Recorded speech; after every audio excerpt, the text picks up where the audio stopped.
So we ended up using flagstone. It's not quite as big and bulky. Had to hand carry everything in there. Used flagstone on the vertical. I could go on and on about that, but that's one of the ways that we did that. And the other way, which is really kind of a cool story, is Brian out at Aquascape the year before just started experimenting with different ways to build a wetland filter. Anybody knows anything about a wetland filter, you need about 24 to 30 inches of cobbles and rock and gravel on top of your aqua blocks, those matrix that fill up a void of space where that water can seep up and come up through that rock and gravel. Well, that was obviously going to be tons and tons of weight on top of there, so we had to think, how do we fix this? And I started talking with Brian about using the bioballs on that project. And you look at the wetland, under all of that gravel, under those beautiful aquatic plants, there is almost 90,000 bioballs under there, which have, I think, a little interesting factor, about 30 square inches of space where that beneficial bacteria can adhere to and help act as a wetland filter. Now that it's coming together, when I look at that pond, my favorite feature is the flow of the wall. Remember, these walls are above grade, right? Obviously, they're on top of that parking garage. Now, as you walk in there, you're walking on, I can't remember the name of the wood, it's very similar to teak wood, very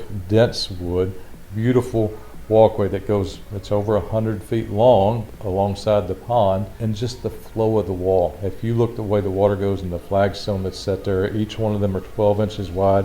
The pond itself is over 90 feet wide, so there's over 90 pieces of 12-inch flagstone perfectly mortared onto the wall. My men did a beautiful job with that, and so that's one of the big things that I notice right now. Eventually it will be the fish swimming around in there. You know, I think when you look at this pond, I hope that this is not the last one that's built in a high-rise. I think when you have the hustle and bustle of the city, the stress of working in the government there in DC and other office buildings, that people will find a place where they can come in there and relax and have lunch, have a drink after work, listen to the tranquil sound of the water and see the fish there. Hopefully other contractors will see, hey, this is possible. We can build on a 2-story parking garage. We can do this without using boulders. Everything in this pond is from what we normally do with Aquascape. It's a working ecosystem with rock, gravel, and we have cobbles in there. We did put some rock. I guess the main thing is you look at this and you say this is very contemporary compared to what you normally do, but it's the same 20 steps.